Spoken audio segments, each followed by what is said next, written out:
You. And so I'm going to ask for a motion and a second to call this meeting to order, please. So moved. Second. All right, all in favor, Jeff? Aye. Marianne? Aye. George? Aye. Paul? Aye. I am I as well. Now, if I could please ask the town administrator to please read the agenda. Thank you, Mr. Chair. First, there'll be amend or approve the agenda, and then a period of public comment, and we have 2 signed up for public comment. Then the first item is a consent agenda with payroll warrant and select board meeting dates of July 29th, August 12th, and August 26th. The second item is 31 Hunting Lane, consideration and vote on appraisal by land vest obtained by property owner. Item 3 is consideration of recording or airing of select board meetings and other board and committee meetings. Item 4 is consideration of year-end transfers with the advisory board. Deb Seifring, interim finance director. Number 5 is consideration of updating the language to the energy committee charge with Michael Lesser. Item 6 is consideration of a 1-day liquor license, Pauline Bounds, event date July 25, 2021. Reception after a baptism is the event. Number 7 is update on regional school committee recount, Jackie Morris, town clerk. Number 8, consideration of appointment of election workers, Jackie Morris, town clerk. Item 9, police chief search update. Item 10, other board committee meeting dates. Item 11, consideration of routine business with select board reports and town administrator report. Then adjourn to executive session under the following exemptions, and the board will not return to open session, will return to open session to adjourn.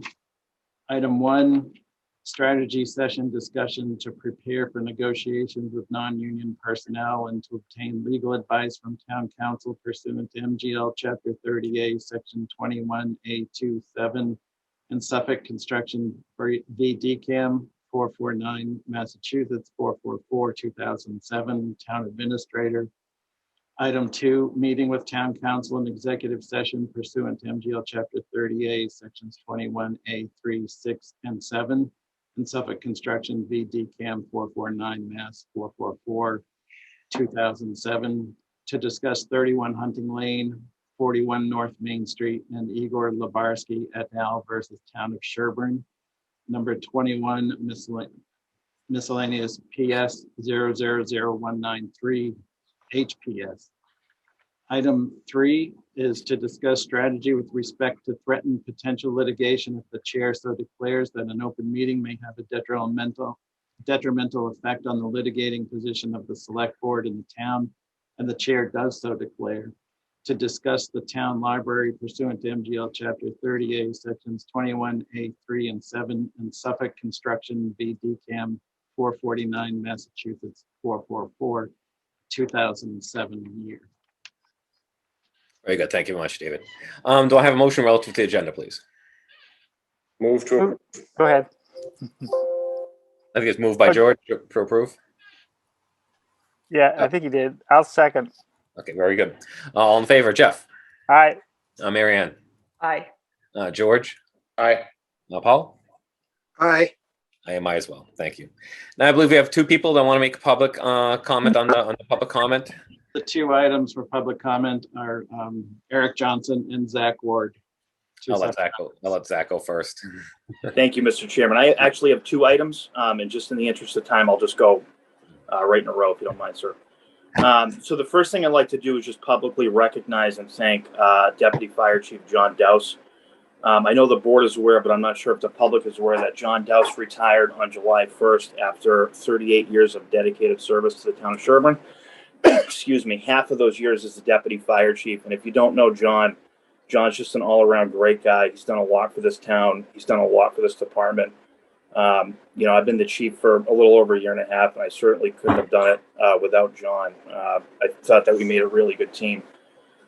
If you don't know John, I'm sure everybody on this call does. I'd recommend that you pay a visit to the Douse Orchard Stand of the Fall and say hello to him and grab some of his cider, because I think he makes the world's best cider as well. So he kind of does it all. But I just really wanted to publicly thank John. We had a send off for John to commemorate his last day. The fire department did. We're going to be holding a retirement party for him in the fall. We'd certainly like the board to be involved with that. Excuse me. And then the second item, this past 4th of July, off-duty Sherborn firefighter Ryan Cheney was participating in a parade in the city of Quincy as a member of the Greater Boston Firefighters Pipes and Drum Band. While the parade was underway, firefighter Cheney heard a woman yelling at a gentleman driving a tractor-trailer truck that was towing a float. She was yelling for the truck to stop. Firefighter Cheney recognized that the driver was actually slumped over the wheel of the truck. Shortly thereafter, firefighter Cheney gained entry to the truck, stopped the truck from moving, which certainly could have been a hazard to the parade goers. With the help of other firefighters, off-duty firefighters who were a member of the Pipes and Drums Band, they were able to get the driver out of the truck, and they immediately recognized that the driver was in cardiac arrest. An off-duty Quincy firefighter who was with them actually commandeered a golf cart to drive to the fire engine and the ambulance that were stuck in traffic to retrieve a defibrillator and brought it back to the scene. CPR was started, and after 2 shocks, the driver of the truck was conscious. And he has since been discharged from the hospital. So it's just truly a remarkable story. Ryan certainly went above and beyond by jumping into the moving truck, stopping it, and helping get him out and to bring this gentleman back to life, literally. We were offering free CPR classes before the pandemic. We're hoping to start those again in the fall. It just really goes to show you the importance of knowing CPR and having defibrillators available. It's actually an FY22 goal of the department to try to make Sherborn a heart safe community, and this is why CPR and defibrillators do work. So I just wanted to commend Ryan and just inform the board about that. It's very impressive. Very nice. I would supplement what he said, though. You forgot to mention that he used manual CPR until the defibrillator arrived. So he was actually keeping the patient alive until they could, that whole process of getting the defibrillator. And I forgot to mention that Ryan's also a certified paramedic, so he certainly has the skills and the training, but just a wonderful job all around. So absolutely, very impressive. And one thing I wanted to add, where I work, we have all staff on CPR trained, even office staff. I don't know if Sherborn does that, but that's something you may even want to consider because you never know what happens when.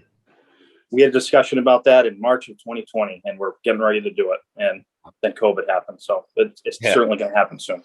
I think Susie's still watching, Eric. I recognize the hand. Okay. Oh, is there a question? Yeah, no, I just wanted to kind of set and embellish a little bit on what Zach just said about Jonathan Dowse. For those that don't realize, Sherborn became a recognized full fire department in 1942. There's always been a Dowse on the fire department in Sherborn since 1942. Again, when we became a fire department, prior to that, there's always been some member of the Dowse that was there way back when. And so I would like to personally thank John Dowse, and certainly if the selectmen and the fire department can fully recognize all the Dowses throughout history that have served the town and served them well. Thank you. Thank you, Susie. I'm impressed we have internet out there. Okay. Okay, I'm sorry, I didn't want to interrupt that. It's been very impressive. I'm also impressive with the CPR as well. I just had a short thing I wanted to say, and I actually wanted to put it under public comment versus select board reports. I actually wanted a larger audience for it. I think it's almost been subtly. I just want to really appreciate the sidewalk that has been installed along Route 27 there, along Main Street. More or less basically from the Woodhaven Road right on down to downtown. I give huge kudos to Sean Clean and the DPW staff. I also give huge kudos to Gino Carlucci, as really the lion's share of that was actually funded by Complete Streets and Housing Choice grants. And I also want to thank the administration, including Addie, David, Diane, and Jeannie that help support a lot of that. I'm sure I'm forgetting someone. I think it's bigger than people think. This is something that's been in concept for years, not decades. I remember when I was on the planning board, it's got to be like 8 years ago. That's when we were negotiating the easement with the Abbey Road development. And people appreciate what this does. It actually provides safe walking access for about 60 housing units right into downtown. That's 4% of all of Sherborn's housing stock now actually has safe pedestrian access, not just cutting down vehicle traffic, but increasing overall activity. I walked it just to look at it, and what do I see? But I see a Woodhaven resident coming the other way, right toward us. And, I think it's a great thing. I simply want to recognize that. All right. With no further ado, I'm going to move on to the consent agenda. Do you have any comments or motions relative to the consent agenda? Move approval. Second. All right. All in favor, Jeff? All right. Mary Ann? Aye. George? Paul? Aye. I might as well. Thank you. Okay. First on the agenda, or agenda item number 2. I put this one up here because we have our counsel here to present on this. It's relative to 31 Hunting Lane, consideration and vote on appraisal by Landvest has obtained by the property owner. Mike, are you on here? He's here, but I'm trying see to him. find him. I see him. There you are. He's unmuted. There you are. So hopefully, Mr. Chairman, you shared the vote we wrote up for you. Yes. So, yeah. Members. We have this in our background material. If you want, I can make the motion, or someone want to make motion as presented in the background material. Do you want to give any information, Mike, before we actually read this? All I'll say is, as you will recall, we're looking at the 61B property, parcel 3B and 3C, which is also within the Libarski Chapter 40B projects.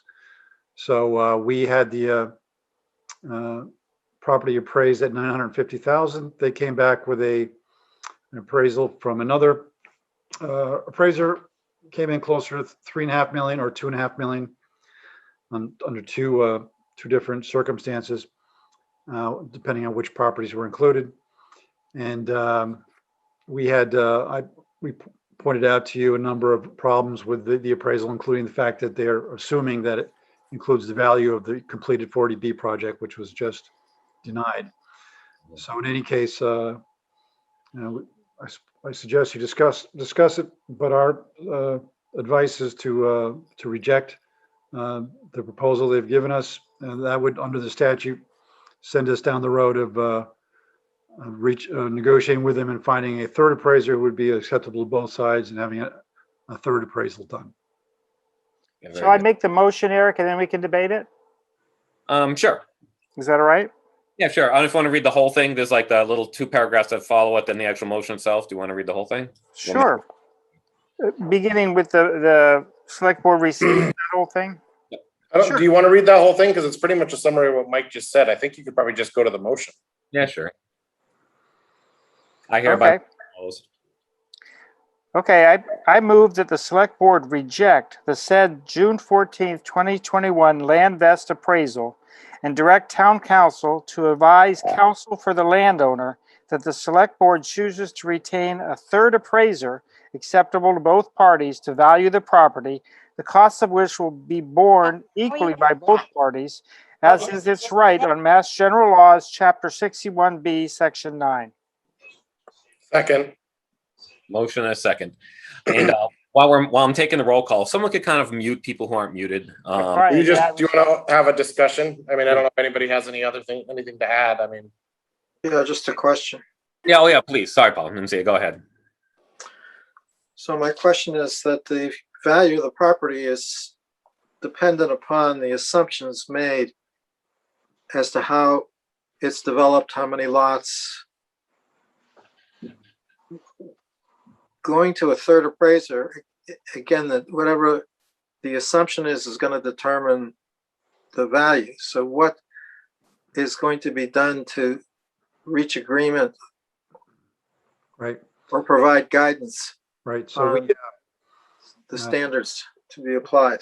we had a discussion with Judge Spicer in the land court on that issue.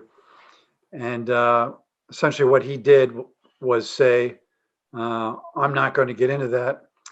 We're going to set that to the side, and instead we're going to do some discovery and have a determination made as to whether or not the town has the right to purchase the property under the statute.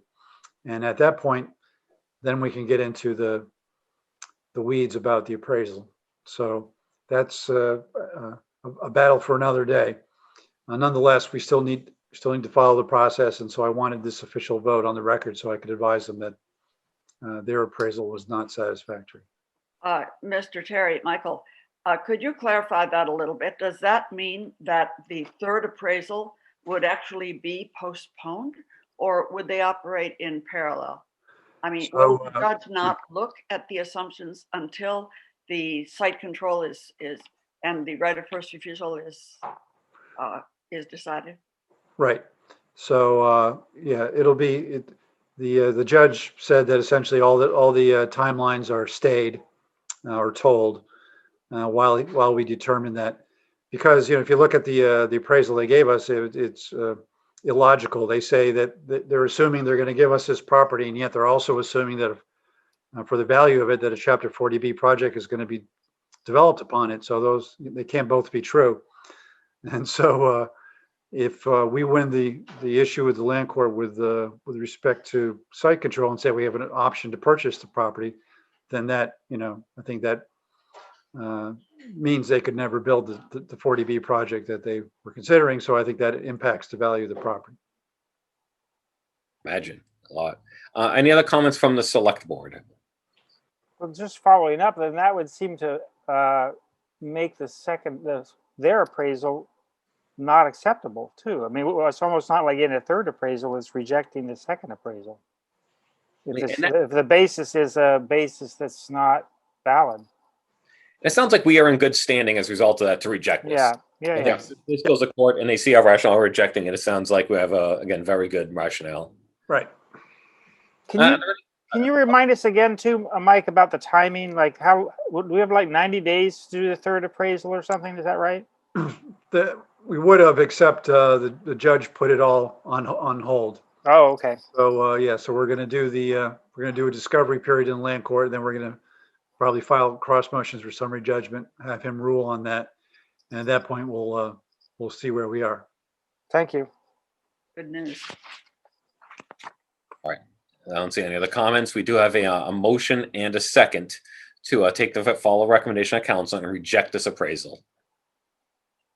And if no further ado, I'll take the roll call vote. Jeff. Aye. Mary Ann. Aye. George. Aye. And Paul. Aye. I am also aye. All right, very good. Thank you very much for your time, Michael. Okay, third up is consideration of recording / airing of select board meetings and other board committee meetings. This might be a little bit redundant of item number 10, which I put on there just to be safe. Depends how we want to discuss this. And I'll give a little background. I asked for this because there's just been some inconsistencies. And I know as we went into COVID, it became a new era, as people have been calling it. And so really all meetings, focusing mostly on the largely regulatory boards, pretty much all public meetings went to Zoom. And with that came an opportunity to record meetings relatively easily. Whereas before, when they're live, to record meetings is not that easy. We actually have a certain subcontractor that does it. You have to have a certain room in town hall to do it. And it's not something that all boards and committees did on a regular basis. Then it went to Zoom, and everyone was recording it, but not everyone was archiving it. So some boards and committees, just had, I don't know if it was David or whatever, and David can talk some of the details, or whoever manages stuff, archive it in YouTube, and other committees deleted their recordings.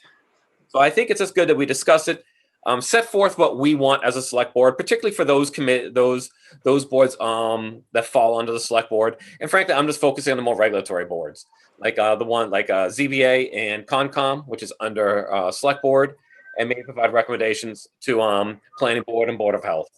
I think it depends. Some of the more advisory or kind of the less regulatory boards, maybe it's not quite as critical. But I do think it's worth a discussion and some kind of decision from the select board of how we'd like to proceed moving forward, particularly with the Zoom meetings. Is there any discussion on this? I think I kind of agree with you, Eric. I mean, I don't see why we wouldn't keep the recording, especially these regulatory boards, because that could only help, instead of a hearsay if there becomes a lawsuit or anything like that, it's very clear, how, there's been a lot of talk of who acted which way in a meeting, but if we have a recording of it, there's no question. And I think there's no harm in archiving these recorded meetings I don't see what the harm in keeping them is. And I feel the same way there. Particularly, how many times have we discussed our internal minutes, and then Diane's like, "I gotta go back look at the recording." It's been at several times like that. They're useful. There's nuances, the things you pick up that just don't get captured in minutes, and that's how I would like to proceed, and that's how I recommend. Is that as long as we're on the Zoom model. Now, as we go beyond Zoom, maybe it's worth another discussion, but at least when under the Zoom model, I believe we should archive the recorded meetings. I would just supplement that I agree with what both you and George said, but it's also, if you think about the public, they can then watch the meeting at their convenience. So if they can't happen to have an event on Thursday night, they can watch the select board or ZBA, a week later. So it's also reaches more members of the community, not just, reinforcing any sort of unusual events that happen in the meeting, but just for them to be better informed, or board members of one committee can watch another. We can watch the ZBA because they meet sometimes when we do, so I think it's a great thing. I agree with all of you. I would add that board and committee members and their administrators and the public, for that matter, should know exactly how to access these. You can go searching on YouTube, find it or not. It's not that easy. There might be a better way to archive them and make them more accessible. Okay, very good. I see a question from the public from Frank Hook. Frank, I don't see you on my Zoom screen, but I'm assuming you're there. I'm here. Yeah, please. So I'd follow up with what Miriam said with having it on YouTube so that it is accessible to the public, but that also on the town's website that you would have a depository or a place where you put the links for each of the Zoom meetings, say the select board meetings, the planning board meetings, the compound meetings, whatever meetings that you would want to have, to make it easy for folks that aren't used to all the Zoom and searching through YouTube to find the ones that they want to see. Very good. Okay. So I guess you want to let Mike Klein speak, Eric, at all, from Dover Sherborn Cable? Yeah, if you want to say something, I do ask people. I'm going to remind. I forget. Everyone knows I'm a little broken record here. To the extent feasible, especially if you're not on the select board and from the general public, I can only see one screen at a time. You see, I couldn't see Frank right there, but he used the virtual hand. So on your Zoom, if you want to speak, please use the virtual hand feature. If you don't have that, don't notice. I wave your arms like crazy and turn the camera on, because that's the only other way we'll see you. Yeah, Mike, go ahead, please. Hi, I'm Mike Klein. I'm the executive director at DSC TV. And since the Zoom era started, we've gotten recordings of all the select board meetings, a lot of the zoning board meetings, conservation commission, recently the energy committee, and we put them on our YouTube page, as well as on our Sherborn government channel. And we also, on our website, dsctv.com, on one of the top menus, there's a link that says Dover and Sherborn government meetings. So if you click on that, we have a list of all the meetings that, we've done in the last year. And then in YouTube, it goes back even farther. Yeah, and I've used that to search through it in certain keywords, and I found it user friendly. Thank you, Mike. Okay, good. Appreciate it. So, and just, I did have a conversation with one or two members of other boards, and they wanted some just a clear direction from us, which is why this is here. So I would actually like to go as far as to take a vote, and the vote would be to require that regulatory boards, specifically ZBA and Conservation Commission under the Select Board, archive the recorded meetings, and recommend that other boards that don't fall under specific, like Board of Health and Planning Board, and it's other boards that people can think, like, I'm not going to require the Arts Council or something to, so it's not that's, marginalize that, but it's just something which maybe, it's those regulatory ones where there's decisions and discussions about properties and stuff like that. I can make that motion, or if someone wants to make a similar motion to that, I think now would be a good time. I think you just made it. I'll second Yeah. it. There's a certain there's a certain style off the chair doesn't make a motion unless they have to. You know what I mean? Yeah, well, either way, Yes, all right. I move that we do what Eric said. Right. I would amend that to say that exactly how that should be done should be clearly laid out somewhere Yeah. in regulations and instructions as to the best way that we just learned from the DSCTV head that I did not know. The best way to find those on the, for example, on DSCTV website or wherever should be on the town website under town news or something really accessible. Yeah, I don't think the process is that difficult. I don't know the details of it. I spoke briefly with a couple of people. Once it's recorded, there's a file, and I think from there you either David or Mike can take it and then archive it from there. But once it's electronic, it's like I don't want to marginalize. It's like just pushing some buttons or something, and it's something which I think the process itself is not difficult once it's recorded. It's like I said, we might want to have a separate discussion when we start going to live meetings, because I think it still warrants discussion, to be honest with you. Especially at today's technology, maybe we have 2 rooms that can do recorded meetings. You know what I mean? I think it's something, and I don't know, I've been experimenting with hybrid meetings in my day job, and they've been actually relatively successful. So I think we won't know until we get there. And and that's it. Mike's got his hand up again, Eric. Just if any other board wants, meetings aired or put on our YouTube, just send me the Zoom recording and we can do it really easily. Yeah, very good. Yep. And I think the link on the website, I was just going to reiterate what Marion said. That makes it simple for everybody. That's right. A link to DSCTV, that's what I think would make a lot of sense. Yes, exactly. So I'd like to do one more thing. I think we're good. I'd like to recognize Rick Torreira and tell him how much we miss him. He's on the call tonight too. Oh, is he? Oh. Rick, are you hiding? Come see us. There he is. There's Rick. He looks happy. Well, I showed up tonight, but you're not. Everybody left. I recognize that room, though. You know what I mean? Where is everybody? I don't know where you are. Thank you, Rick. Yeah, Thanks, Rick. All right. Have a good night. All right. I'm going to call for the vote because it's 7:29. I said we hit Steve's item at 7:29. So, Jeff, how do you vote? All right. Marion? Aye. George?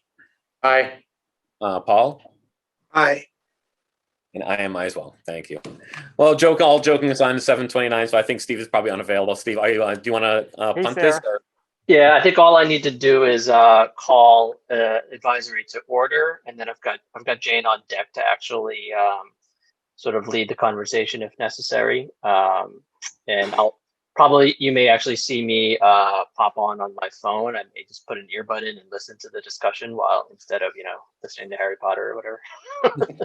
Okay, just real quick though, I'm just going to read the agenda so people know. Consideration of year-end transfers with the advisory board. Deb Zeffering, interim finance director. So I will hand it to you, Steve. All right, thanks. So I need to call the advisory committee meeting to order at 7:30 p.m. Can I get a motion from an advisory member to open the advisory meeting? So moved. Second. And a second? Second. Thanks. And I'll do a roll call vote. Myself, I'm an aye. Let's see here, Jane Matarazzo. You're muted, Jane. Aye. Wasim Basili. Aye. Natalie Weir. Aye. Steve Leahy. Aye. I believe Mark Albers might also be in bedtime duty, but Mark Albers? I'm still here. Aye. Oh, nice. All right. I think that was all of the advisory members that are on right now. Steve, I'm right. on. Oh. And I'm an aye, and I vote aye. Oh, yes. There you are. You're like lower on the screen. All right. Thank you. So advisory is now in session, and I am going to go put my kid to bed. I'm just going to ask a quick point of order. This is basically just, we have before us proposed on transfers, just a vote by advisory and a vote by select board, correct? Okay. Good. All right. So among here in the select board, is there any discussion about the proposed transfers before you? Yeah, George, go ahead.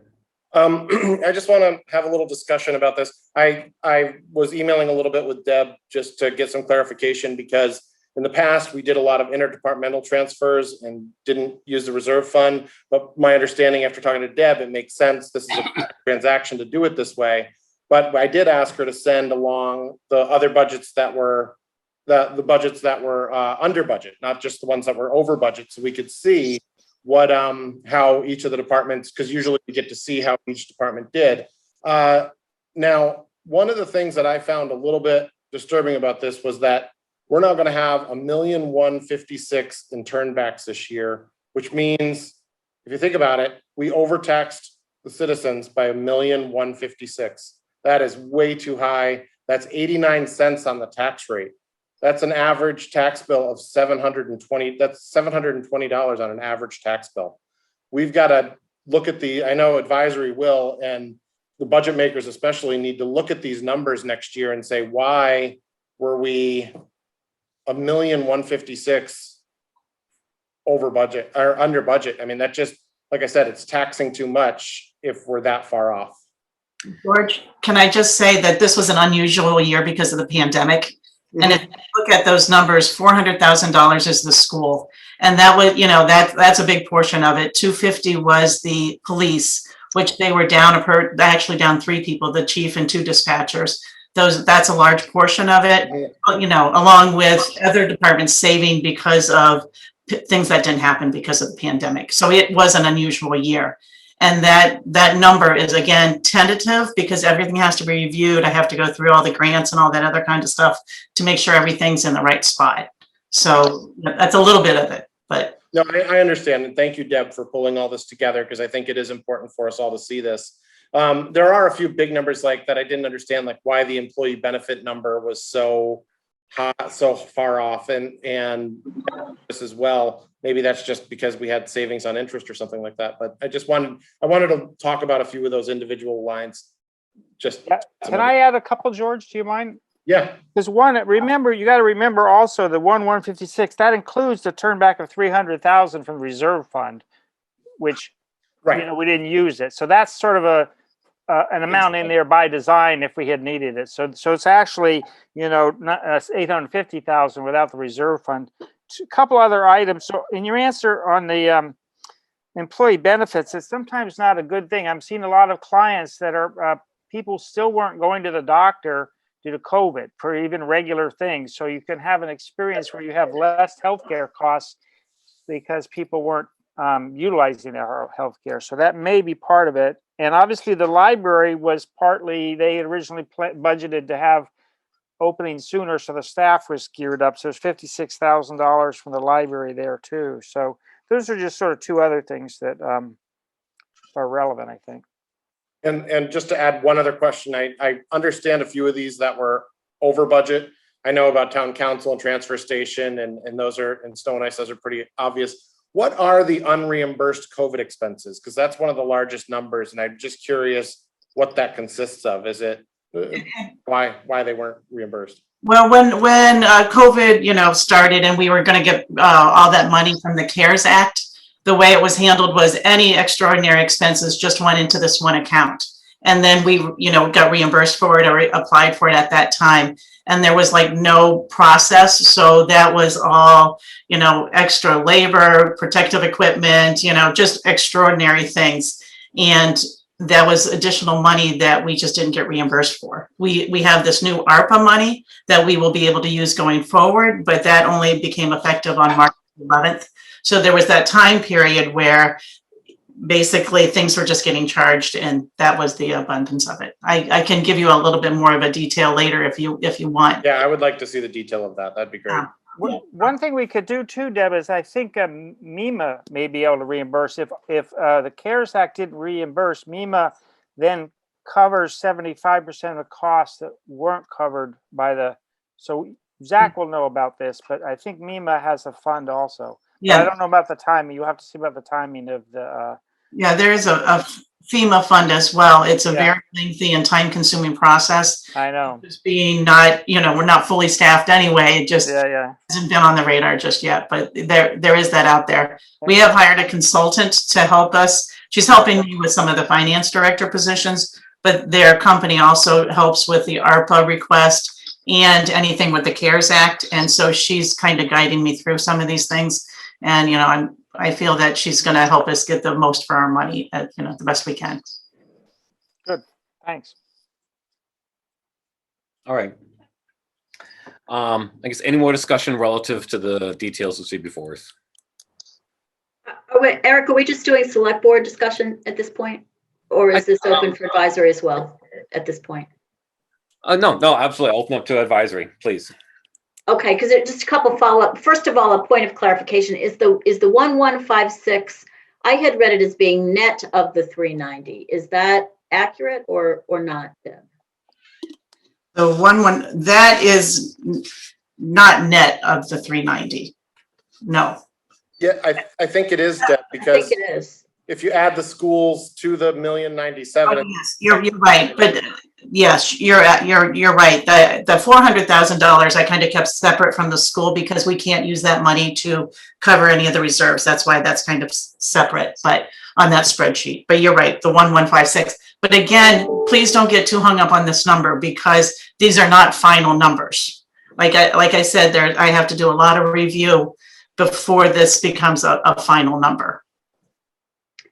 Okay, and a question on the COVID expenses. I seem to recall that around mid-year, or towards the end of the year, I should say, mid-school year, the schools had made a request if some of the town COVID money could be provided to them. And I thought we had agreed to do that on the theory that we were covered, our expenses were covered and we had enough to do that. Is that recollection correct? And if so, what happened? Why now do we have these unreimbursed expenses if we thought we had enough to give to the schools at that point? I will have to look into it further, but I'm pretty sure we moved most of that money back to the school because they received grants as well. But I'll have to double check on that, to be quite honest.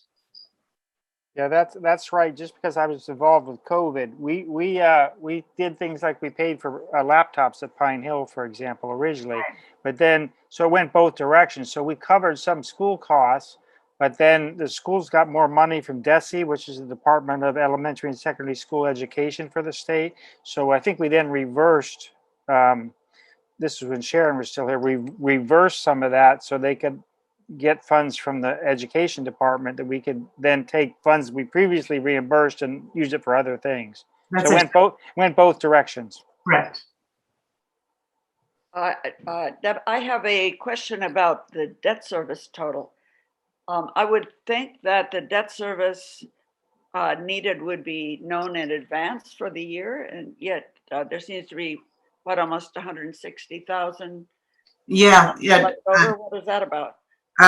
You would actually have to ask our treasurer about that. I'm not that familiar with it. I wasn't involved in the budget process at that time.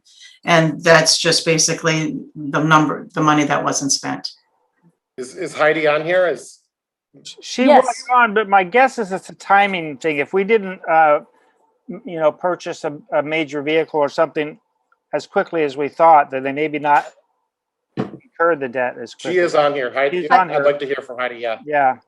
Okay, thank you.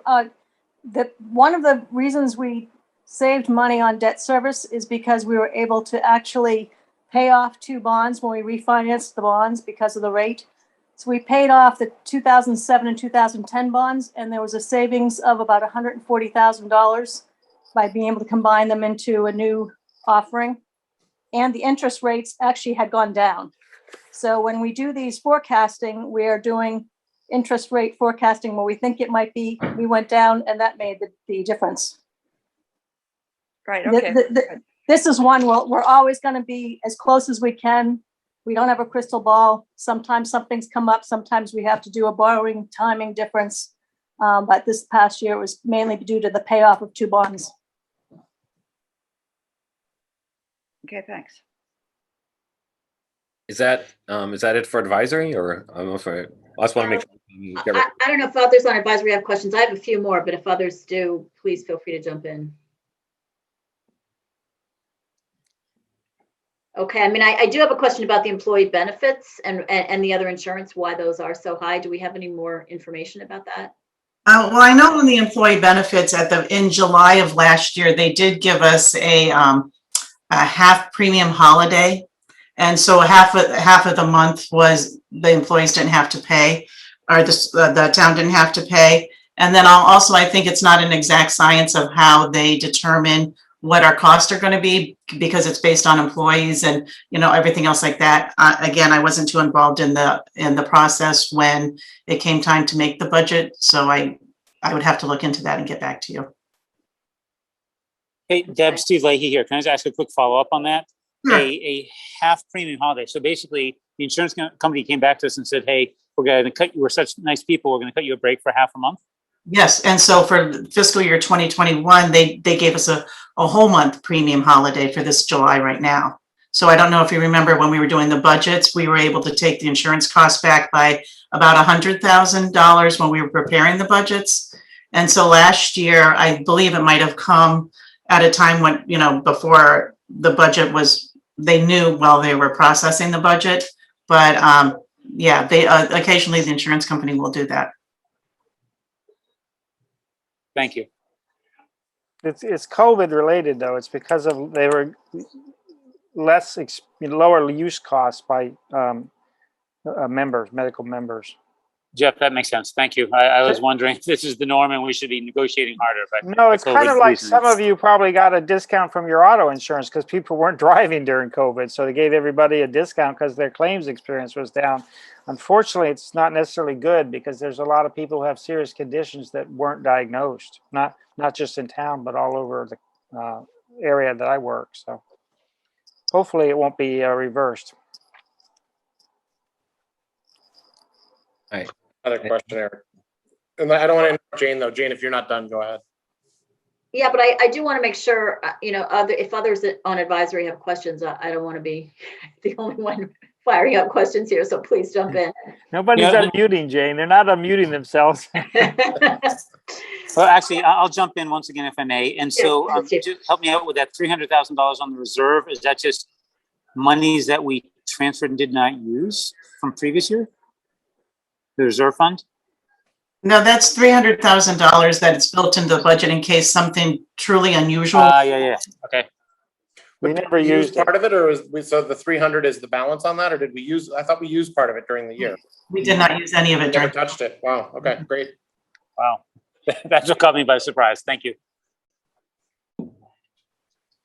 Question on the police. I'm sure that probably most of that is related to the chief's salary, but we did do a supplemental for overtime, at town meeting. And I'm just curious as to why. I mean, clearly we knew there was going to be a big overage there. Is there a reason why, we went for supplemental, even though we knew there was a substantial, extra amount there? Yeah. I guess the only answer I have is I know that historically there has always been that supplemental for overtime. And I think just kind of going with what has been done historically, that's why it was done. But again, I was kind of jumped in late in the process, so I can't answer for sure. That's a good question, though. Are you talking about the surplus employees? Yes. Yeah. I think it's because we didn't fully staff up the 4 additional members that were approved at the previous town meeting. It took a while to actually find candidates, from my understanding. I think that's at least part of it. I think it could be a few reasons, but I think the question is, like Jane said, I had the same question. Like, why did we do a I know Deb's saying it's because the way we always did it. We shouldn't have done a supplemental if we knew we had a big surplus. Not that it matters at this point. It's all going to get turned back. Right. And I agree with you. I mean, I think it was difficult with the budget process, with the transition of people, in addition to being, during a pandemic and everything else like that. But I couldn't agree with you more. And then, Deb, any more information on the origin of the pretty significant overages for Council on Aging? Well, overages or underages, however you want to look at it, for the Council on Aging, the town clerk, the collector. and elections and registrations, all of those came in significantly under budget. For Council on Aging, especially, a lot of it had to do with the pandemic. They couldn't run a lot of the programs and services that they normally offer. The collector, they were short-staffed for most of the year. And during the pandemic, nobody was hired and things like that. So that's a lot of that. Town clerk and election and registrations, I'd have to look a little bit closer into that. I don't know offhand. Jackie's on there. She's probably going to answer what I was just going to say, if you want to recognize Jackie. Yeah, go ahead. Jackie? Yes, hi. Can you guys hear me? Okay, so the reason that I handed back some money was because Carol retired April 1st, which is right at the beginning of COVID. And I was only allowed to have 2 people in my office during the whole time. So I was not able to hire anyone to replace me. Also, a lot of the election expenses were able to be covered under the CARES Act. I also received a $5,000 grant, which was unexpected, which I was able to use towards expenses as election expenses as well. And in terms of election and registrations, with hiring election workers, I never know who's going to volunteer to work. Some of the election workers get paid, some of them volunteer. So you kind of have to plan the budget that everybody's going to want to get paid, because I just have no idea who's going to come forward. And again, we weren't able to travel. I wasn't able to go to any of the conferences because we didn't have them. And a lot of it is just because of COVID. So that's why I turned back a lot of money. I saw it, at least in my day job. I saw travel, gasoline, things like that all went down, which might be some of a long-term if this remote meeting model kind of keeps up. There's certain meetings I used to go into Boston on a regular basis. Now, I sit at my desk. Is there anything else from advisory?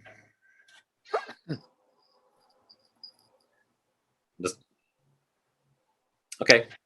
Is that it from advisory? Any more discussion here amongst the select board? I just have one more quick thing, and it's about accounting. Like, can we just approve a blanket 390? I know in the past and in town meeting, we always have to vote on an exact number. I know Deb said she's still working on exact numbers, but what happens if it ends up coming in over 390? Or what if it, I'm just concerned about voting a rounded number when accounting wise, we really should be, every other year we've done it exactly. Good question. Now, as I said, when I was speaking with the consultant, she said that really what you're voting on is that there are no deficits in the budget by department. So what you're doing is you're just moving money from reserve fund, from employee benefits to the current departments that are in deficit. The rest of it, as long as we have money, if there's a little bit of shifting, it's fine. It's basically just covering the deficit. And I feel like the departments where there is a deficit, those departments have really looked at all their expenses, and I think there won't be any more expenses to those departments. So what you're voting on is to cover the deficit. Okay. And and the consultant says we're okay with voting a round number and not an exact number? She suggested it. Okay. Okay, I guess any motions up here from the select board? Well, I'm wondering what that means. George asked a good question. Are we authorizing a maximum or something like a not to exceed type of idea? Is that or should we say something not to exceed 400,000 or something, just so we have some margin? Or I don't sure whether we have to have a number at all. We voting on I think we vote on the 390 because that's what she's recommending, and that gives her, a little over $5,000 of leeway. And she said she shouldn't really need that because those are the ones she's really dug into already. Okay. That's correct. All right, then I would make the motion that we authorize the transfer of sufficient funds from budgets that have available funds to cover $390,000 of budgets that exceeded their original allowable amount. So could you take a friendly amendment? Yes. I think you have to identify the departments from which you're making a transfer. Okay. I would include the selectmen total. No, I think that you only have to identify the reserve fund and the employee benefits, the two. Where the money's coming from. Right. You have to say you're authorizing a reserve fund transfer of 300,000 and a 90,000 transfer from employee benefits. From employee benefits and the reserve fund, is that what you're saying? Because they total roughly $500,000, those two. Right. Well, it's 300 from the reserve fund and 90 from employee benefits. That's how I would put it. All right. So I move that we transfer $300,000 from the reserve fund and $90,000 from the employee benefits total to cover overage costs in the 1, 2, 3, 4, 5, 6, 7, 8, 9, 10 budgets that exceeded their budget amount. I can. Could I ask a general information question? Educate me here. Why do you use the reserve fund to cover those deficits rather than some of the other overages that are easily transferred? I mean, is there a reason? It's really 6, 1, half a dozen. It really doesn't matter. It just simplifies the process, basically. Right. Oh, I can see it would be simpler, but isn't there a limit on how much can be put into the reserve fund? And it's good to keep a certain balance in there for unforeseen. This is last year's reserve fund, Marion. Oh, so we've got a whole new reserve fund for this next fiscal year. And so at the end of the day, whatever's left in any of these budgets is going to get turned back to the general fund. Yeah. Okay, thank you. Okay, so we have a motion on the table. I don't think I have a second. Did anyone second? I second it. Okay, thank you. We'll go with a roll call vote. All in favor, Jeff? Aye. Marianne? Aye. George? Aye. Paul? Aye. I am also aye. I hand over to advisory if you want to make any motions and votes. Thank you for going through that, Jeff, because I think it makes it easier for us. But would someone on advisory like to make a motion?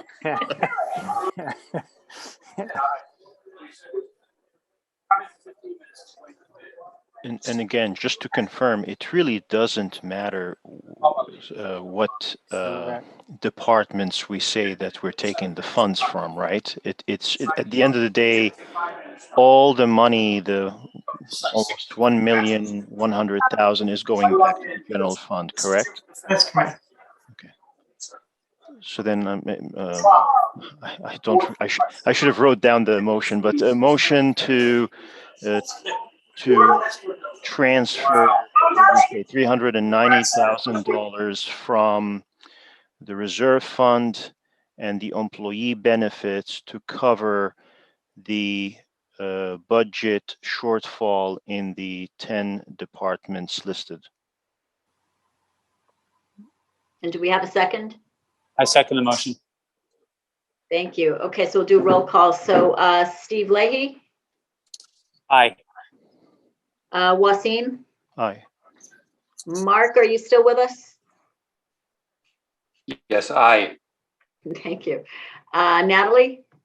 Aye. Drew? Sorry, I was muted. Aye. Okay, and I think, did I miss anyone who's on the line? Can't tell Just if yourself, Stephen's on Jane. or not. I'm sorry? Is Stephen on? I can't tell. Did you call him? Sai? I thought he left. Steve, Sai, are you still on? He signed back in, but I'm not sure if he's there. I think he left he left it on, but I don't think he's there. And and I am I as well. So it looks like we have, and unless I missed anyone, it looks like we have 1, 2, 3, 4, 5, 6 votes aye. So the motion passes. Very good. Thank you all for attending.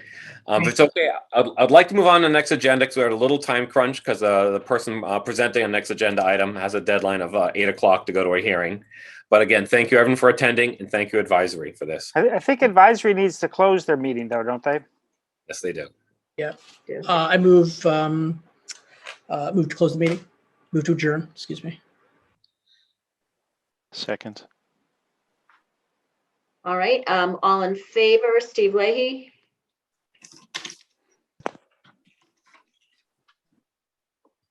Steve, are you there? I don't see him anymore. He left. I know he's at a work event He already in Boston. adjourned. You voted on the transfers and he's gone. Okay, Wasim? Aye. Mark? Aye. Drew? Aye. Natalie? Aye. And I am I as well. So we will adjourn at 7:56 p.m. Thank you all. Thanks, guys. Thank you again. Thank you. Okay. A pleasure.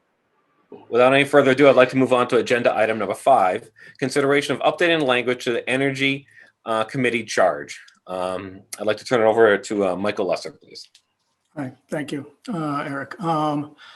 Since we only have 5 members on the committee now, we do have a quorum here, so I just want to move to open our Energy Committee meeting. Do I have a second from Fred? Tom? Seconded. Okay, roll call vote. Michael, aye. Fred? Aye. Tom? Aye. Okay, thank you, everybody. We've been, the Energy Committee has been working on a broad range, as is put in the statement. I'll probably speak a little faster than I would normally like to, but basically the Energy Committee has been working on a wide range of sort of town energy and sustainability issues, which extend beyond town operations to a lot of issues with the residents, to address the broader climate change issues and sustainability issues that are basically town-wide. And so we would like to propose a charter and a name change, extending it to Energy and Sustainability Committee, and a broader charter where the draft that I sent to you, I don't know if you want me to put it on the screen or not. I could share the screen if that would be useful. Yeah. What's that? Jeff, you can co-host or do what you got to do. Yeah, you can. I set it up so you can share the screen, Michael. Okay, fine. Does everybody see a proposed, essentially that proposed new charter for this committee?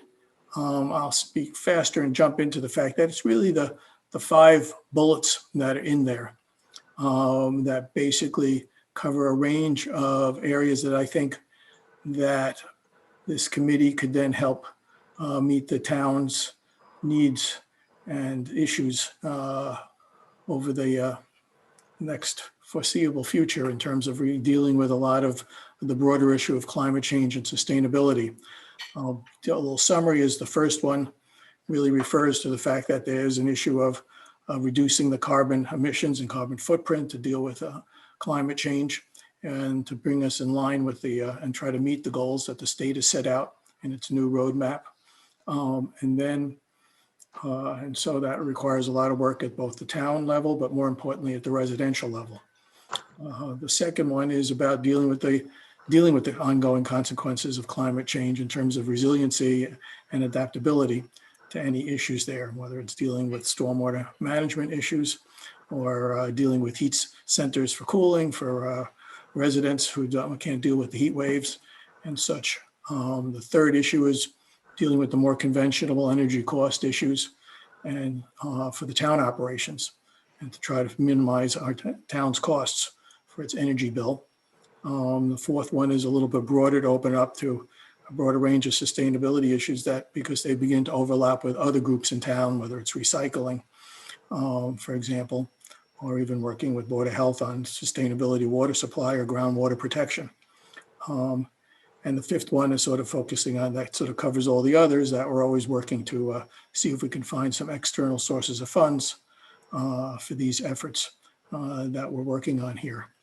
And we have, at the moment, we've had a 7 committee member. We're down a couple at the moment now where we have at least one new person who is interested, who will be submitting, and we're looking to try to reach out to people in other groups, such as more in the school community, both at Pine Hill and at the regionals level.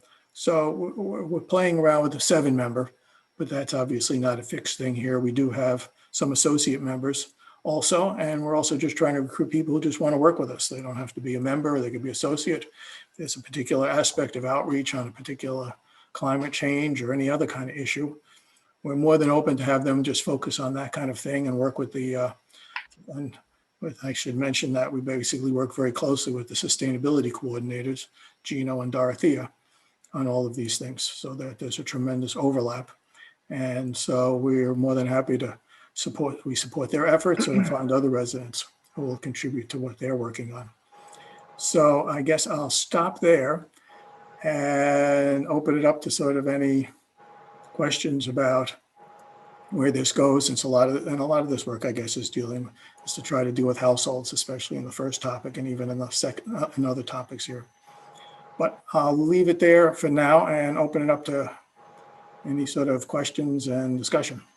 Aaron, first, I'd like to at least see if this question is from the select board. Because of the shared screen, I especially ask if you could use your virtual hand, just because now you're all really small on my screen. Do you want me to stop sharing now, or you're okay? Give people a chance to read it. Actually, I don't mind it being up. Marianne, you have a question. Yeah, I read it, and I was very happy to see that you've broadened the title of your committee, because it really should be energy and sustainability right from the beginning. I had a couple of questions about things that are not on the screen, but were on the subsequent pages. You mentioned other groups with whom you'll collaborate, which is great. You did not mention the, what is it called? The Climate 360 group that's in Sherborn. I think it's with Holliston. It's called the Upper Charles something. Are you collaborating with that group as well? And can you tell us what your relationship is to them? Well, we have one of their members is on our committee, Fred Cunningham. So we do certainly coordinate with them, and the sustainability coordinators work with them too on doing joint presentations as such. And I have another question. Have you considered involving, as some kind of associate or some sort of invented position, if you will, someone from the high school, a student member, for example? Because I know you've had some good ideas about involving the high school, and it's a really good source of getting the community involved. So it might be good to think about making some sort of an official connection with the school, maybe through a representative or something. Right. I guess we have that. It's a good idea. We have it in a sort of way because Dorothea, the sustainability coordinator, who's at all our meetings, basically interfaces with that and shares on and is working with that group there. But we'll take it under advisement that it's an interesting option to just make it even a more formal kind of liaison with somebody from there as well. So point taken. Good idea. I see next in line is George Morrell. George, you have any questions? Just a couple of quick things on your second bullet point. You have a typo in there. You might want to just fix that. It should be improved, not improved. And then the other thing is, just in general, I'm going to bring this up again with the sustainability coordinator when we set that up. The last bullet point you have is about the grants. And on the next section, your very last thing is kind of like thrown in after, we're going to work on grants. And that was when we first started talking about a sustainability coordinator, that was the number one point. And now it's become the last point. I don't know if it's just by chance, but it just seems like it's more about community education than grants. And on that note, on your annual report that I'd like to see to the select board, I'd like to see, because there was a report that, we would have a certain return on investment for the sustainability coordinator. I'd like to see some numbers. I think we should see what kind of return we're getting on this position that we funded based on the promise that we were going to have a certain number of grants to cover that position. So in the future, I'd like to see that on the annual report. Fine. Point taken. This is a committee charter. So I'll to some extent say that there's some separation between what this is and what the scope of work is, and the job description is for the sustainability coordinators. But yes, I think it's at another meeting time, we can go over that kind of the issues that you brought up there. But it's not just a throw-in point in bullet number 5. It's basically, it's the point that sort of the other ones are the more substantive ones, and from a committee in terms of charter and the kind of work we do. The other ones are the sort of substance, and the last one is part of how we do the things. So that's why it's organized that way. It's a bit different topic. Yeah. Thank you, Michael. Okay, thank you. Can I answer George's question? Sure, go ahead, David, but then I want to recognize Paul DeRensis right after you. I just wanted to say, George, that we did, Deb and I did look at like this closeout of the end of the year, and we made sure that the original $38,000 that was budgeted in the select board office basically was offset by a grant that we got from the state for the 38,000. So her salary technically was 100% paid by grant this year. FY 21, that's just closing. No, I understand that. I'm talking about the promise of 10 times return on an investment. I know this year it was covered, but going forward, it's not. So that was, I'm just talking about what was promised to us when this was first brought before us at that initial presentation. Yep. Thanks, David. All right, Paul, your question. Hi. So I had 4 points here. First, I wanted to thank the Energy Committee for all they're doing. Secondly, I wanted to emphasize how important the Energy Committee is. That we're talking about issues that would affect not only the town, but potentially the Commonwealth and the nation. We're talking about global warming and all these issues that are very large, important issues. I like the idea that the committee is expanding its role. I think that's healthy. It's all good. My philosophy is that the more that volunteers want to do, the more that we should support what they're doing. The issue with the charge for the committee is not to be confused with the role of hiring two employees or two consultants to write grants. The committee is a committee of volunteers. It includes coordinating and managing the people who are paid. But right now we're focusing on a charge for the volunteer committee. I support the revision and would like to move at the appropriate time for it to be adopted. Which actually brings me to a question, kind of a point of order. So does the select board need to vote on this? Should we vote on this? Does anyone know an answer as far as our role in this? Yes, because this is isn't this a select board committee? Yep, yeah, select board appointed committee, exactly. So unless town meeting has defined this, at which point town meeting needs to change it. Otherwise, it's up to us to change it. Okay. So I would second Paul's motion. Wait, did he make a motion? Yes. I think he did. I'm very sorry. Very sorry. I'm giving him partial credit anyway. Before we do, I have some questions for the general public. But before we do a vote, I think it's fair to solicit questions from the general public. So, can Michael Terry please? Yeah, hang on. I'll mute it. Thank you. Can we force mute anyone that's not a select board member right now? Where the hell is he? No, let's see who it is. Michael Terry. Can you keep letting up? He just disappeared, I think. Did he?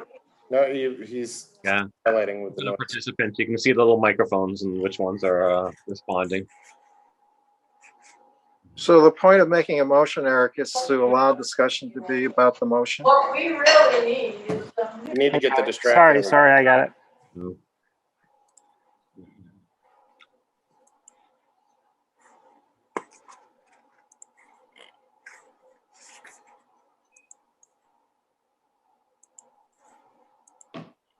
Go ahead, So Eric.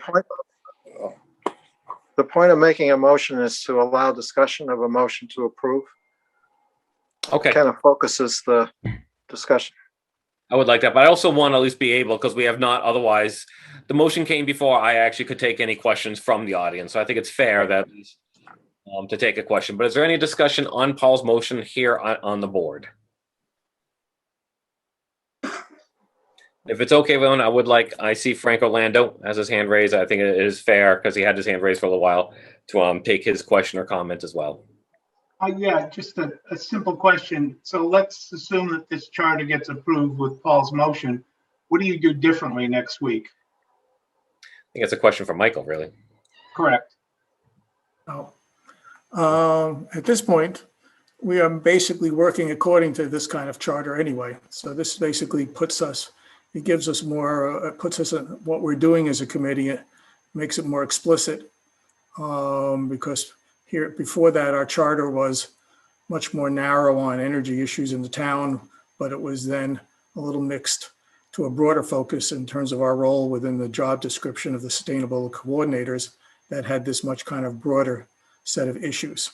So this brings in line what we've been doing more explicitly, and we're looking for, and it helps to get the select board views on this to see that we're working in a way that makes sense to the select board and the kind of ways that we can advise the select board and the town on the critical issues of dealing with climate change. It's a critical issue, and we have a lot to do that we are doing, that we will come back to the select board and to the town with other meetings to go over the kind of things that we're working on in terms of the website we have.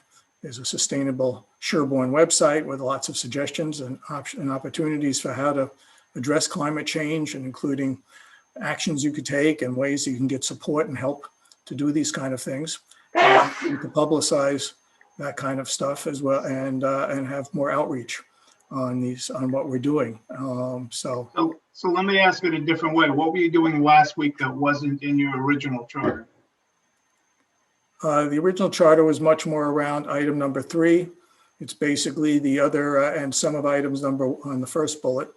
But our original charter, but as I said, given our role with the sustainability coordinators, it was a gray area, the fact that we already had roles to play on that matched each of the other bullets as well. So, so therefore, this just puts it all on a more straightforward basis.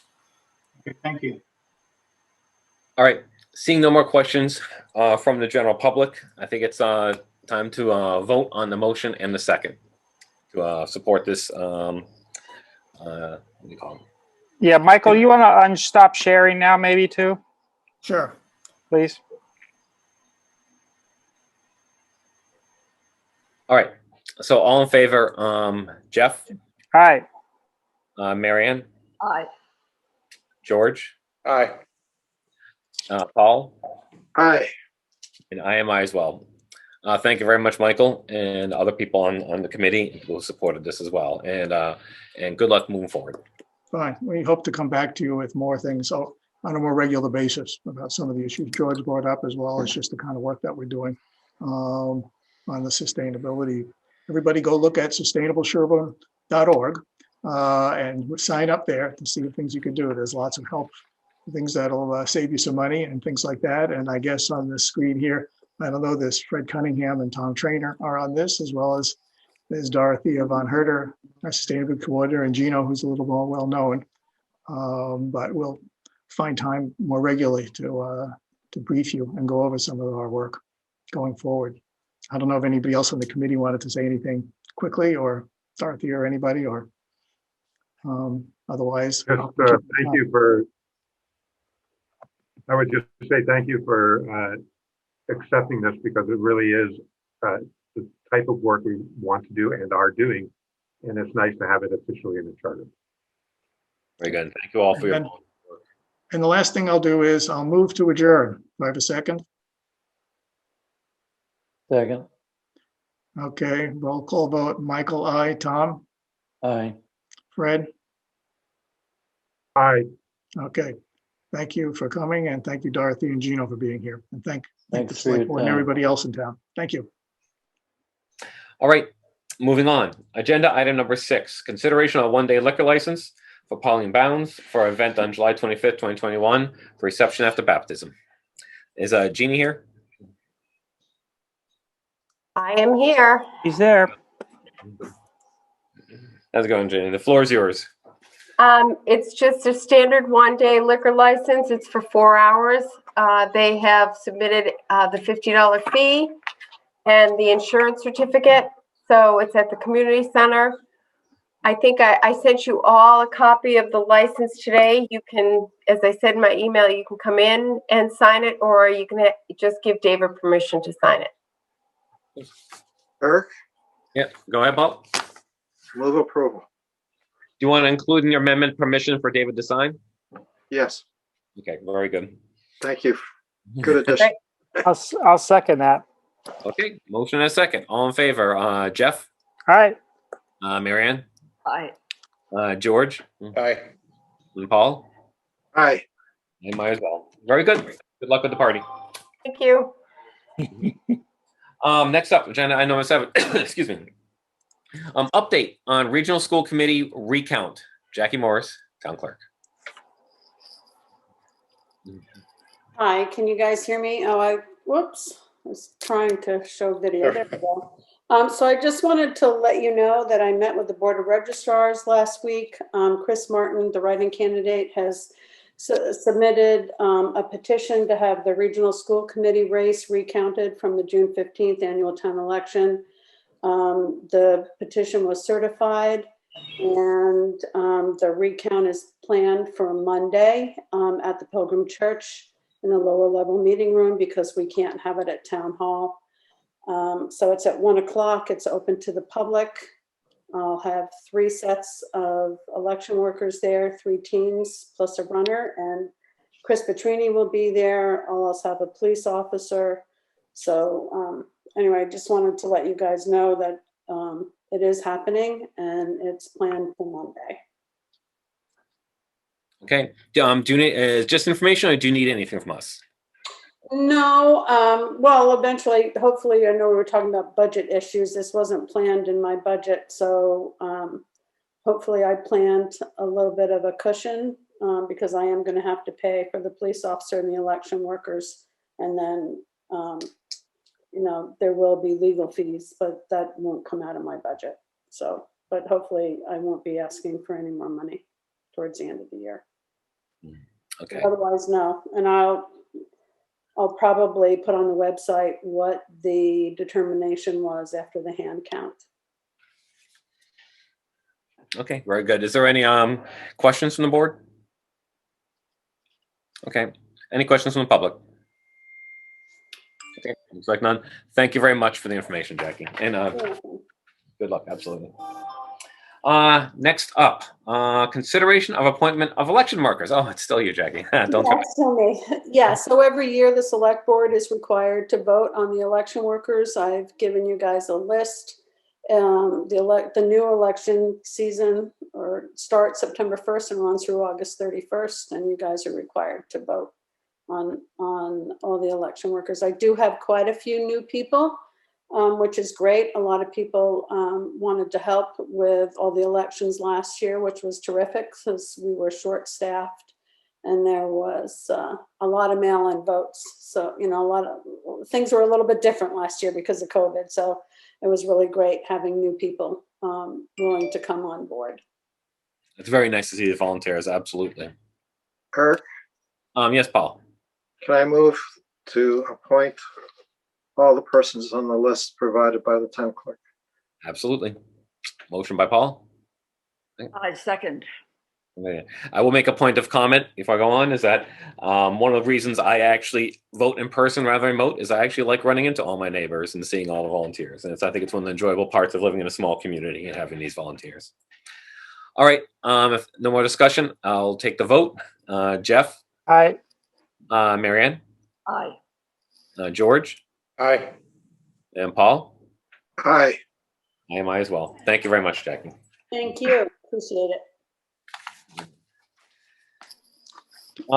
Next up, police chief search update.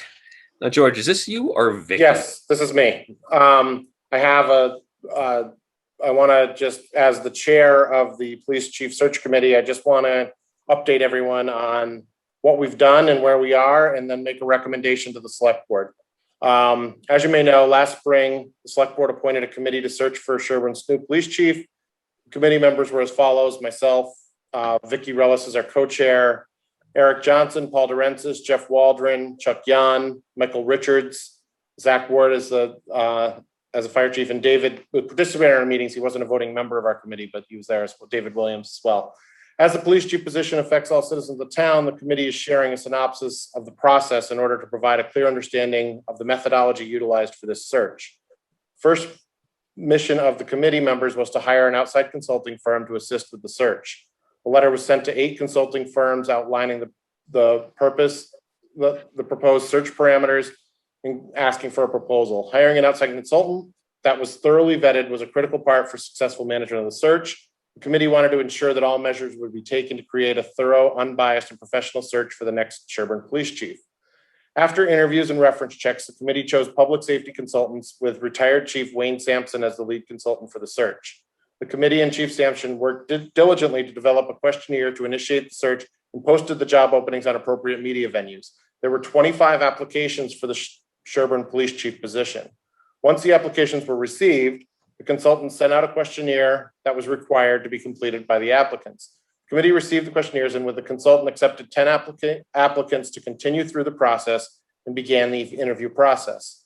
This led to a final list of 4, and then the consultant continued with the assessment centers. This process involved role playing, and it's a true assessment of the way in which the applicants would manage particular situations. David Williams and Vicki Rellis were in attendance as Wayne Sampson managed the process and evaluation of the applicants. Wayne Sampson then provided a report with the scores for each of the final 4. It was then that a short list of 2 were considered to be the choices for additional interview. One of the 2 had some family considerations and reluctantly decided not to pursue the opportunity. The search committee then asked Wayne Sampson to do a complete and thorough background check on the primary remaining candidate. With all then members of the select board as members of the committee, we feel the select board had a chance to vet all candidates and are comfortable recommending one candidate. We asked the select board to accept our recommendation of having an introduction to the community at our next meeting with a vote to make a conditional offer pending contract negotiations and a full medical and psychological evaluation. Very good. Vicki, did you want to add anything? I see you turn the camera on, or? Oh, no, I was just shaking my head. That was well said. It was a great experience for me, and I can tell you that it was very, very, very well put together, and I'm confident in the process and what the outcome will be. And the one thing I wanted to add to this is something that's, I think, is a little unusual, and people can correct me because this is my first police chief search committee experience. But this is what I've observed as an outside observer to other search committees. Often other search committees only have a couple members of the actual appointing a hiring board, like the select board, and then they come with a recommendation. In this case, this is different. The entire select board, which predates Marion's election, but at the time, the entire select board sat on this, plus a former member as well. So really the decision has been thoroughly vetted by the entire hiring board as well, which is, I think, a little unique here.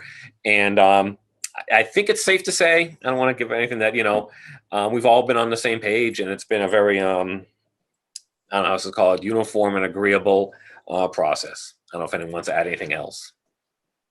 Well, I was just going to say we were fortunate. Zach, I think, originally recommended Wayne. So I think, as George said, the search consultant was phenomenal. Every step of the way, he was professional. He was, he could provide this perspective from a police chief's perspective. And then the other thing is she's being too modest. We would have probably been stumbling along if Vicki hadn't been holding our feet to the fire and managing the process. So she really did yeoman's duty. And, we had all kinds of submittals of questions and scheduling interviews. So thank you, Vicki. We really appreciate your help. Absolutely. Thank you, Vicki. Yeah. You're welcome. It was my pleasure. Thank you. Very much so. All right. Any other comments up here? Okay. Just Eric, do we? Yeah, Paul? Yeah, I gather he's made a recommendation that we put this on the agenda for next meeting. Okay. Yeah, I Is think that that's clear? exactly it, that you accept the recommendation that we only have one. I think the odd part is, Paul, is that we're only recommending one candidate rather than a lot of times when you go to the public interview phase, there's multiple candidates. So rather than going through a public interview process, we're proposing that we just have almost like a meet and greet at our next meeting and vote on whether to make a conditional offer at that time. Yeah. So could I make a motion to accept the recommendation of the police search committee and to ratify the actions taken to present one candidate, given the circumstance that the other candidate dropped out? If we're not naming the candidate right now, can we do that? Do you know what I mean? I don't want to use the name. We haven't. You didn't use. So why don't we just wait? Like Paul said, put it on the agenda for next time, and we'll have he'll be publicly identified at that time, and he'll be on the meeting. And I also want to clarify to talk about it that there was such uniform support of this one candidate. The thought of bringing in like another candidate or third place or whatever to also interview almost felt kind of disingenuous and perhaps even exposing someone to a public that might actually compromise their career. So there was a bit of a thought behind that. So I do want to add that information. Well, the point of trying to make a motion was to waive the requirement set out in the original charge to have 3 finalists presented to the. That's a good point, Paul. Yep. So I wasn't trying to name anybody or try to jump the gun here, but I think that the chair of the committee was asking to be relieved of a requirement that had been imposed by the select board. So the point of my motion was to accept the recommendation for 1 rather than what we had said was the requirement for the committee, and that it be done at the next select board meeting.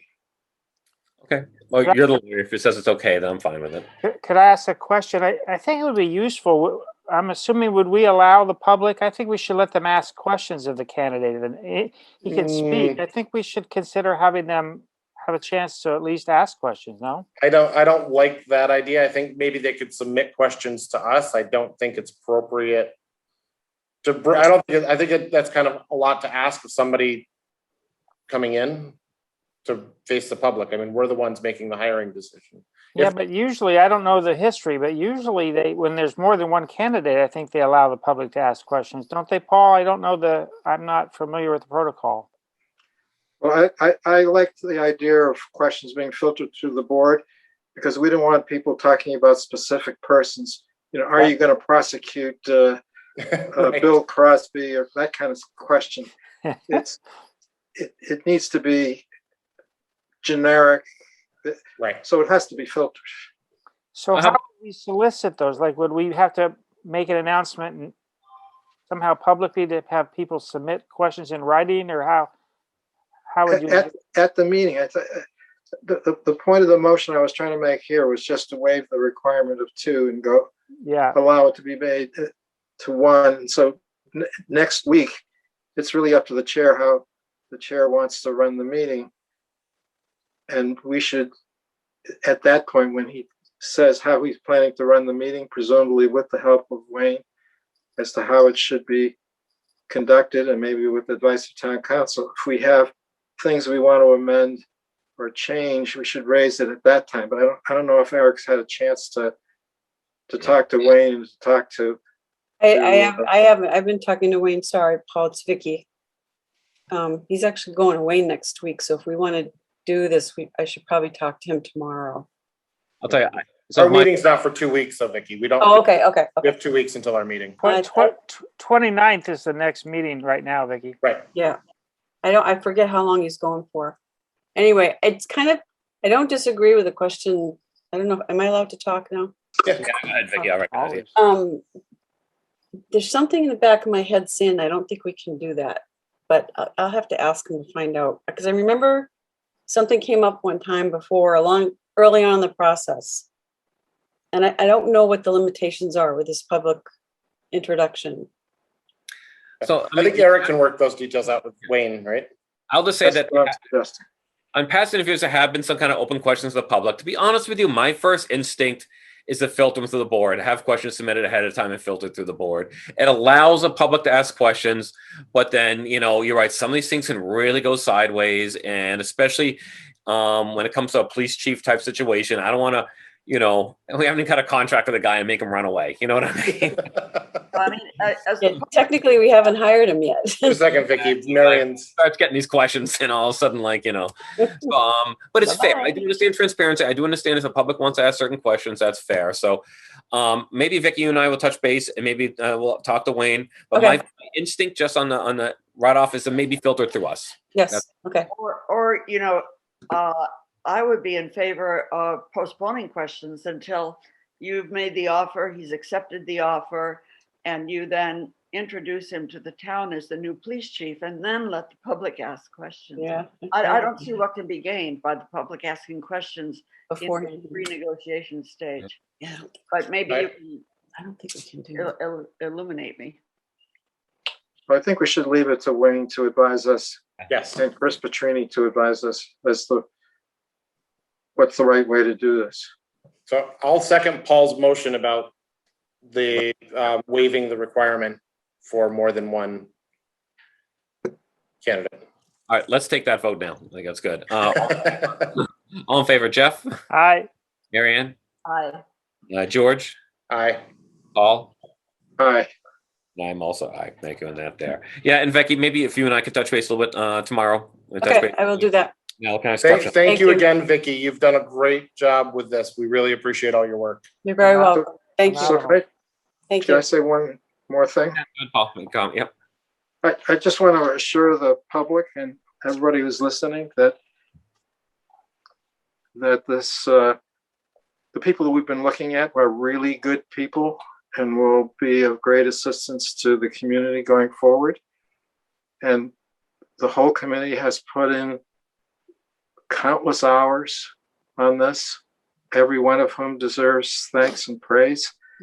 I think that if the candidate that we have decided to present to the select board for action is one that I think is a very good choice for the community as a whole, and that the public is going to be pleased with the effort that this search committee has done. Really a very thorough job, countless hours, everybody pulled together. It was teamwork all the way down the line. Yep. And the result is I think, an outstanding result. Agreed. Absolutely. Yep. Well said, Paul. All right. Very good. So I think we're ready to move on from that there. Hit more or less our last agenda item for the night. Kind of ties in a little bit to the previous agenda, not really, but something that has come up a little bit, I think, on discussions here and there. I thought it warranted an agenda item. I've done a little bit of research into some of this, but I'll open up for discussion. This is basically other boards and committees meeting dates, and I've heard people comment here on this board that certain boards, especially those that fall under us, have boards that overlap with the select board, and largely, it was Concom and ZBA, both fall under the Board of Selectmen, or I'm sorry, Select Board. Both have Thursday meeting dates, and there have been times, particularly with some of the 40B hearings, where I think some of us, myself included, wanted to attend such meetings and wanted to view them, and we couldn't because they're overlapping with us, and also conflict with the public. There was a lot of public that wanted to attend some of those meetings and wanted to attend our meetings, and maybe even comment on them, and we're not able to do so. So I have not gotten a hold of what's his name, Mr. Novak yet. I was hoping to get a hold of him, but I did get a hold of at least a member of the Concom who talked about they've been doing Thursdays for a long time. They've been first and third Thursday for a long time. They like that routine because the public can count on it, and it helps them trigger because they have they often have hearings. Hearings have notice dates, have abutters notices, and that they have a very predictable routine on to how they release those butter notices and make the necessary deadlines you need to make. Notices in the public paper, and so on and so forth. And they were resistant to changing their date as well. But again, I haven't spoken to the ZBA, but at least wanted to bring the discussion amongst the board of what direction do we want to go, or how much we want to, I guess, push this matter. Well, I'd like to make one clarifying point. We kind of screwed things up ourselves because we met every week, because one week was police chief and the next week was select board. So I think there's a way that we could be offset such that we were meeting opposite Thursdays. It would be okay, because the select board only meets every 2 weeks on a Thursday night. So if they were in the off Thursday, it's just that we had police chief since January on the off Thursday. One thing to add to that, Jeff, I agree with you. And I think Concom could stick with Thursdays on the opposite weeks. We just have to stay consistent with our schedule. We can't changing based on one person's schedule. We have to, if we're going to do that and agree to it, I think we need to say, here's our schedule through the end of the year. Yeah. Everybody knows this is our schedule every other Thursday, the first and third Thursday or whatever, every other Thursday. And we stick with it. And right now, just we're second and fourth as we're proposing, which does convene to that. I'm not sure. Does anyone know the ZBA's schedule today? How they are doing it? They do it. They do it more as needed as things come before. Jeannie, thank you. Genies. They do it more as things happen, like their next meeting's on a Tuesday. I don't think Thursdays have ever been set. With the 40Bs, it just seems sometimes that it worked for the developer, and that's why they picked that day. Yeah, that I might push back on. If they're actually having, due to convenience to the developer, they're having a hearing on a very, very large development the same night as us. I mean, I think that's probably more of an issue, to be honest with you. But right. But I don't think it was ever set in stone that it had to be Thursday. Okay. No, they've moved it around a lot, and every time they have a hearing, they set the date of the next hearing in collaboration with the developer. Right. And so they've moved it from Wednesday to Thursday to Tuesday as needed. So maybe this select board meeting calendar should just be part of that calculus. Yeah. There's one other data point is that there's sometimes a process flow. Like I think you can correct me, Marion. I think the planning board typically meets on Tuesday nights and the Board of Health meets on Wednesday nights. So there have been instances where that was fortuitous because then they had voted and that was input on Thursday night to a ZBA hearing where they were getting input from planning or Board of Health on issues related to a project. Right. Planning board meetings are the first and third Tuesday, like clockwork. We almost never change that for the same reasons that Concom doesn't like to change theirs. Mm-hmm. I think too, with zoning board, they were working with two, 40Bs at the same time. So it was, they just were picking dates that they could possibly pull together. Yeah. The select board sometimes meets 3 times a month. If there happens to be, a long enough month, like this month, for example, we're meeting again the 29th.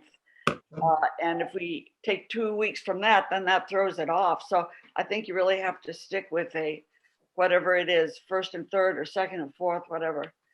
Maybe Eric, you and the chair of conservation can just make a schedule for the rest of the year. Yeah. Thursdays and just say, so we don't overlap. Yeah. And I'll also reach out to ZBA as well. On the ZBA. Yeah. I'll reach out to them. Next meeting, let's vote on those dates and then we're set. So is Diane here? I see kind of blank. Remind me, we did vote to the end of the year, didn't we? Yes, we did. We voted the calendar till the end of December. If you could just email those to me, I'll use it as a catalyst to reach out. Of course, I'll send it to you. Absolutely. Thank you very much. Okay, let's move forward with that. All right. Are there any, just moving on to agenda number 11, routine business. Are there any select board reports? I have nothing. Well, I can tell you one thing. If we want some positive upbeat note quickly, the library has formed a team that's doing looking at the landscaping with a group of people in town, including a person I just recommended who's relatively new to town, but is a licensed landscape designer from Maryland. So they actually did a walking tour last night of the landscape, and they have a team of it. I think Mary Moore's leading it, and there's a team of, I believe, 6 to 8 people. I don't remember all the names, but it's a really talented group of people that are figuring. As you can tell, we have issues there to be resolved with overgrown weeds, but they're working on it. So very good. On social media last night, a picture of Pine Hill parking lot completely torn up. So the progress is being made on Pine Hill finally, which is fantastic. Yep. Oh, cool. Very good. Good. I can say from planning board, we have so far 3 applications for the 2 spots that are going to be vacated in the next few weeks. So you may already have gotten the resumes and applications, but you'll have a chance to look at those. And with Diane, we sort of agreed that the deadline for applications will make the end of July, and then you will be reviewing those, and we'll have a joint meeting. The next good possible date for a joint meeting is your August meeting, I believe it is. So we'll have a joint planning board, select board meeting to do a final vote on the 2 replacement people for planning board. Just clarify, we meet August 12th and 26th. So we'll just coordinate with Gino or coordinate whatever works best there. Yes, I'll do that. Okay, very good. Thank you. Thank you. All right. Do we have any town administrator reports? Yeah, there are a few things, Mr. Chair, that I'd like to mention.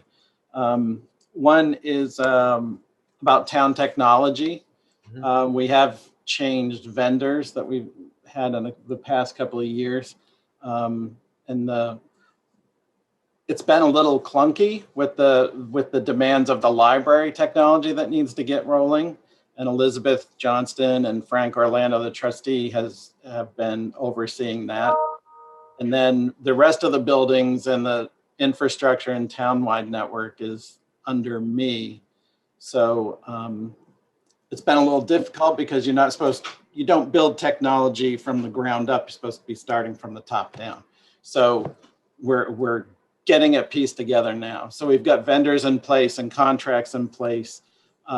We've got one vendor dealing with the infrastructure design and security, and then we have our other vendor dealing with the user interface and the desktops and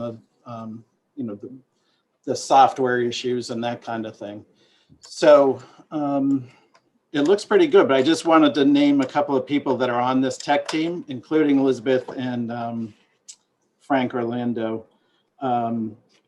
But Klaus Ullman, we have him on a stipend, like a tech stipend.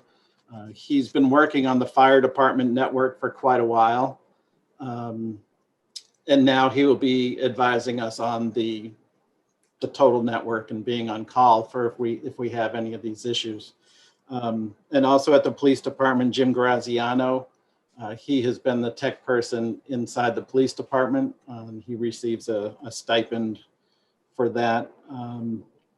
So I just wanted to say the library technology for the new piece of the library is overseen by the library. And we take care of everything else that goes up to that interface at the building. But their contracts will take care of everything inside that building. The other thing is we've implemented the VADAR tax module. So that is up and running. It's a beta test. We're a beta test site for this most recent version of it, instead of rolling out the old one and then having to reload the new one and retrain on it. So we are a beta site, but we're not the first group of betas to be testing it, so it should be fine. And I wanted to thank Pam Dowse as collector for getting that done before June 30th and working with the vendors. So that's been quite a project. So, and I did also want to thank Vicki on the hiring for the police chief with 2 other major positions that we're trying to hire for. If we had tried to do that administrative work in-house, it would have even taken longer. So I appreciate her time and effort on that. And that's it. I have one question for David. Are you done, David? Yes. Just made me think of it when I brought up Pine Hill Lane. Do you have any updates on the grant that we were talking about, like the state funds potentially for that road? Earmark? Yeah, earmark. Thank you. Yeah, there was the transportation bond bill earmark. And I have been working with Addie Mae Weiss, who has pulled together the estimate and the design that we recently got. And so I am proceeding to submit that as we do with other bond requests to the state. But I don't know when we'll get a word back on that. Is there a deadline?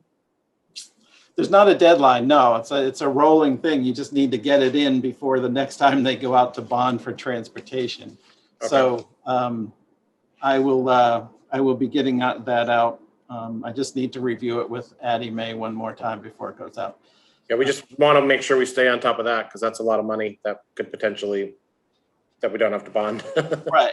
And I wanted to talk to Sean about potentially other funds that could be available. I know that there is some talk that they want to maybe put in one of those requests for ARPA funds to go towards that as well. And so that may be coming back for your discussion sooner than a state bond bill item. Got it. Thank you. Sure. All right. Is that it? Okay, good. Thank you very much, David. Therefore, that concludes our open session meeting for the select board on this date. And I'll say that I move that we actually exit open session and go into an executive session, because as chair, I declare an executive session is warranted for the agenda items and reasons as previously read by the town administrator. Do I have a second? Second. All in favor, Jeff? Aye. Marianne? Aye. George? Aye. And Paul? Aye. I'm also aye. Very good. I guess we can stop the recording. Will And, do.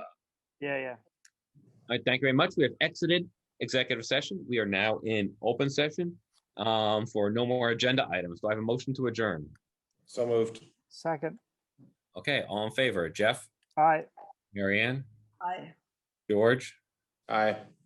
Paul? Aye. I am I as well. Good Thank night. you very much. What's Sure, that? guys. Yeah, absolutely. Thank you very much. I'll see everyone on the 29th. Thank you. All righty.